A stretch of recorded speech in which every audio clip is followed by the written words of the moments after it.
अस्सलाम वालेकुम viewers, visual academy में आप सबको खुशामदीद।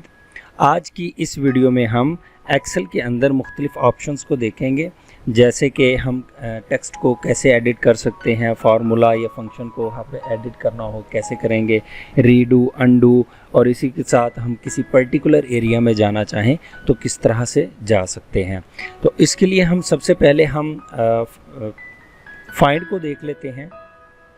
फाइंड करने के हमारे पास एक्सेल के अंदर दो मेथड्स हैं, एक शॉर्टकट है और एक है लॉन्ग कट। पहले हम शॉर्टकट को देख लेते हैं। शॉर्टकट के अंदर के लिए हम कंट्रोल F कीबोर्ड से मेथड यूज़ करते हैं। तो इसके लिए अगर हम अपने वर्ड को देखना चाह रहे हैं कि Y जो करैक्टर है हमारे पास ये कहाँ कहाँ पर लिखा हुआ है, तो इस पर हमने Y लिखा। Y लिखने के बाद यहाँ पर हम फाइंड नेक्स्ट पे क्लिक करेंगे तो आप देखें हमारा जो सेल है वो हमें बता रहा है G2, I3, G5। हमारा जो कर्सर है वो मूव कर रहा है, ठीक है। तो ये हमारे पास फाइंड करने का शॉर्ट मेथड था। अगर हम चाहते हैं कि लॉन्ग मेथड से हम अपने टेक्स्ट को फाइंड कर लें तो उसके लिए हमारे पास एडिटिंग के अंदर एडिटिंग रिबन में यहाँ पर फाइंड एंड सेलेक्ट की ऑप्शन मौजूद है। तो ये जैसे हम इस पर क्लिक करेंगे तो यहाँ पर हमारे पास फाइंड का ऑप्शन मौजूद है। यहाँ इस पर क्लिक करेंगे तो वही डायलॉग बॉक्स हमारे पास ओपन हो गया। अब इसके साथ हम रिप्लेस को देखते हैं कि अगर हम अपने किसी स्पेसिफिक वर्ड को किसी स्पेसिफिक वर्ड के साथ रिप्लेस करना चाह रहे हैं तो उसके लिए हम क्या करेंगे। तो इसके भी हमारे पास दो मेथड्स हैं, शॉर्टकट और लॉन्ग। शॉर्टकट को हम देख लेते हैं। शॉर्टकट के लिए हम अपने कीबोर्ड से कंट्रोल H प्रेस करेंगे तो वो एक हमारे पास फाइंड एंड रिप्लेस का पैनल आ गया। बेसिकली यहाँ पर हमारे पास वही है जो हमने कंट्रोल F से ओपन किया था डायलॉग बॉक्स, और रिप्लेस में भी वही है। लेकिन दोनों में फ़र्क ये है कि जब हम कंट्रोल F प्रेस करते हैं तो हमारे पास फाइंड का जो टैब है ये एक्टिव आता है। अगर हम कंट्रोल H प्रेस करें तो फिर हमारे पास रिप्लेस का आता है। तो लेट्स सपोज मैं यहाँ पर Y को I से रिप्लेस करना चाह रहा हूँ, तो यहाँ पर मैं रिप्लेस ऑल की बटन पर क्लिक करूँगा तो एक मैसेज हमारे सामने डिस्प्ले हो गया। वो कह रहा है कि आपके एक्सेल के अंदर ये सारी रिप्लेसमेंट कर दी गई है। ओके, अब ये हमारे पास आ गया। अब लेट्स सपोज हम अब I को दोबारा वापस Y के साथ रिप्लेस करना चाह रहे हैं तो कैसे करेंगे। तो इसके लिए भी हमारे पास बिल्कुल सेम मेथड है। तो ये हम लॉन्ग कट से कर लेते हैं। तो यहाँ पर हमने फाइंड पे क्लिक किया, रिप्लेस में चले गए। रिप्लेस में गए तो यहाँ पर हमने क्या करना है, I को हमने Y से रिप्लेस कर देना है, या ऐसे। तो यहाँ पे हम रिप्लेस ऑल करेंगे तो ये देखें हमारे पास जो I था वो उसके अंदर सारी की सारी रिप्लेसमेंट आ गई। अब यहाँ पर देखें आप कि हमारे पास यहाँ पे अप्रैल के अंदर I लिखा हुआ था तो इसने यहाँ पर भी रिप्लेसमेंट कर दी है, ठीक है। इसके बाद हम देखेंगे कि हम एक्सेल में टेक्स्ट को कैसे एडिट कर सकते हैं। हम जिस सेल के अंदर टेक्स्ट को एडिट करना चाह रहे हैं यहाँ पर हम डबल क्लिक करेंगे तो आप ऊपर वाले एरिया में चेक करें कि इस हमारे पास फॉन्ट के रिबन के अलावा बाकी सारी की सारी जो हमारे पास रिबन्स हैं या ऑप्शंस हैं वो सारी की सारी डिसेबल हो चुकी हैं। हम इनमें से कोई भी यूज़ नहीं कर सकते। तो अब जो लाइक मैं यहाँ पर कोई भी लिखना चाहूँ अपने सेल के अंदर वैल्यू, तो ऐसे हम लिख सकते हैं, ठीक है।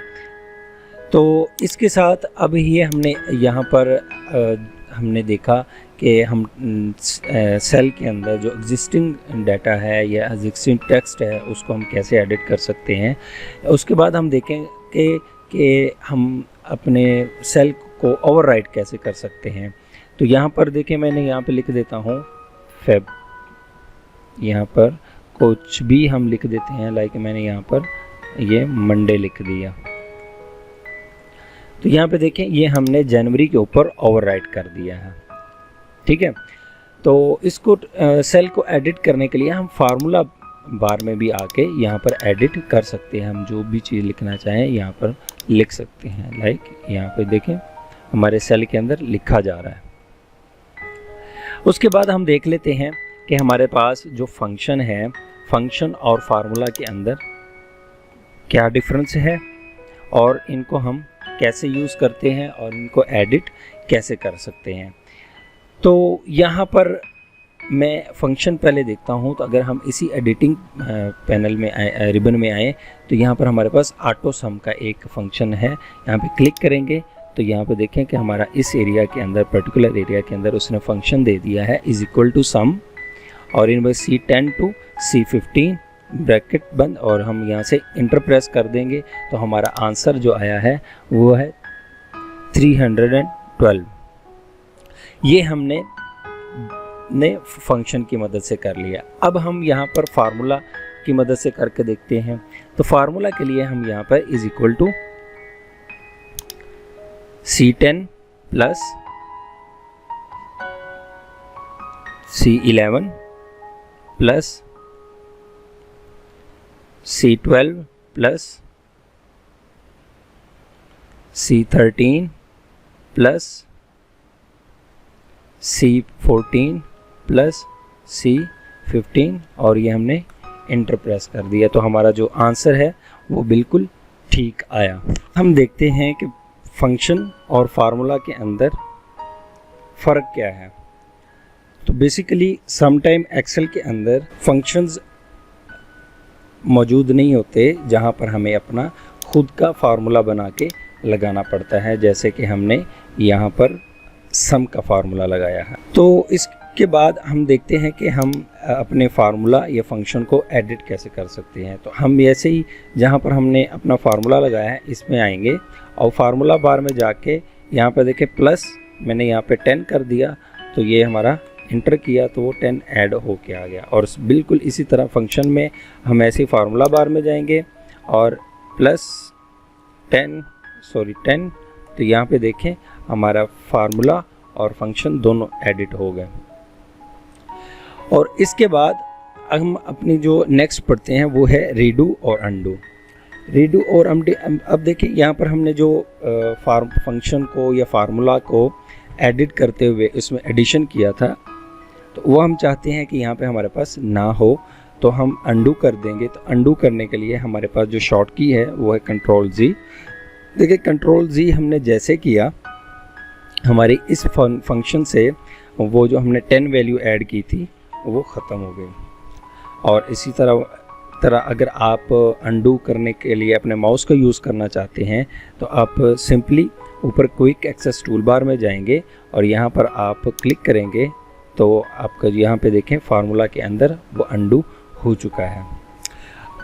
अगर हम दोबारा से वो प्रीवियस एक्शन को या प्रीवियस कमांड को रिपीट करना चाह रहे हैं, हम चाहते हैं कि नहीं हमें अंडू नहीं करना, हम दोबारा से वो वैल्यूज़ चाहिए हमें, तो हम अपने कीबोर्ड से Ctrl+Y प्रेस करेंगे तो हमारा जो वैल्यू है वो रीडू हो जाएगी। और अगर हमने अपने माउस से करना होगा तो यहाँ पर हमारे पास अपने यहाँ क्विक एक्सेस टूल बार में आएंगे और यहाँ पर क्लिक कर देंगे तो हमारा जो वो ऑप्शन है वो रीडू हो जाएगी। और इसके साथ नेक्स्ट जो ऑप्शन है हमारे पास वो है गो टू हम तब यूज़ करते हैं हमने किसी पर्टिकुलर एरिया में जाना हो, तो उसके लिए इसके भी हमारे पास दो मेथड्स हैं। एक हमारे पास शॉर्ट मेथड है और एक है लॉन्ग। तो पहले हम शॉर्ट मेथड को देख लेते हैं। हम अपने कीबोर्ड से Ctrl+G प्रेस करेंगे तो हमारे पास गो टू का एक पैनल आ जाएगा। तो यहाँ पर हम रेफरेंस के अंदर यहाँ पर लिख देते हैं E5 और इसको ओके कर देंगे। तो यहाँ पे देखिए हमारा जो सेल है वो E5 एक्टिव हो गया है। अब दोबारा से हमने Ctrl+G प्रेस किया तो यहाँ पर हम लिख देते हैं B10।